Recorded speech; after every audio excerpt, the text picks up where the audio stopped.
The political security prison in Homs was one of the most feared places in Syria. The Assad regime forces tortured and murdered on an industrial scale. It was a documented conspiracy to keep the family in power, and it intensified as anti-regime protests took hold in 2011 and continued for years. Homs was at the centre of the uprising. Last December, as the regime collapsed, the retreating officers did all they could to destroy evidence of their crimes. It's still burning. This is a list of people arrested for certain crimes. It was in 2012, at the beginning of the revolution. Hundreds of thousands of documents were burned, but some survived. With the permission of the authorities in Homs, we returned to see what evidence we could find. Some of the alleged crimes were trivial.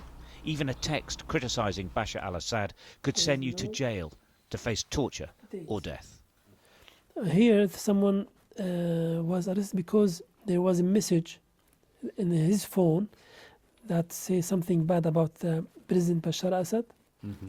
Yeah, it is just an excuse for them to arrest them and to execute them. I think that at that time, 2012, everyone was arrested, disappeared. And yet the only evidence they have is a message on their phone that somebody didn't like the president. Big crime. Simple as that. My cousin had the same problem. He was also about 20 years old, and they saw a message in his phone. Then he was arrested. Then he disappeared. And you've never seen him again? No. This is personal for everyone. Every Syrian wants the truth. We met Tahar Tadmori last year. He wanted information about the fate of his brother Firaz. Tahar's family apartment overlooks the political prison. For days the family kept a constant vigil from this balcony. His brother was called to a meeting at the prison in March 2013. He told Tahar he hadn't done anything wrong and would go to the meeting. They never saw him again. I see the windows of the prison where the people tortured. I heard the people crying, please stop, beat me. When I hear this, I call my mother and father, please, Baba, go inside. Why? Yes, it's better to go inside, because I don't want them to hear the voices from this building.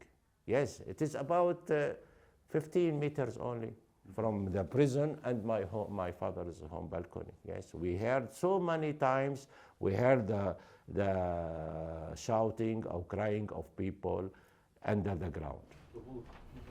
Thousands of demonstrators were rounded up and held here before being moved to other prisons listed in the documents. The files also list the deaths of some in custody here. It's like confession after confession after confession. Yeah. Deaths recorded next to their alleged confessions. And these are the investigators also signed. We know that people were being, particularly on Fridays, all picked up and ended up here, and presumably they just went through. Exactly, yeah. And they say they asked him, for example, that according to the report, that you were seen on the shoulders saying something bad against the government and Bashar Assad. So that was his accusation, and as we have seen there, then he died by heart attack here. Yeah. It's known regime officials falsely recorded the cause of deaths as heart or respiratory failure. And here the head of political security signed this paper, Hossam Luqa. Hossam Luqa was known for his brutal suppression of the protest movement and was promoted because of it, eventually becoming head of general security for the whole country. He remains one of the most wanted men in Syria for alleged war crimes. Also in the charge remains evidence that everyone was being spied upon, Syrians and foreigners alike. It was institutionalized paranoia. They asked it for someone who is American, so collect information about the American. So this is 2015 in Safir Hotel, and the journalist from Koido, Japanese, These are the employees in the UN, in the Safir Hotel. We continue to search for any reference to Taha Tadmori's brother Firaz. Finally, in a registration book discarded on the floor, a breakthrough.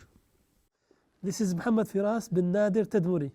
He was arrested 3rd of March 2013.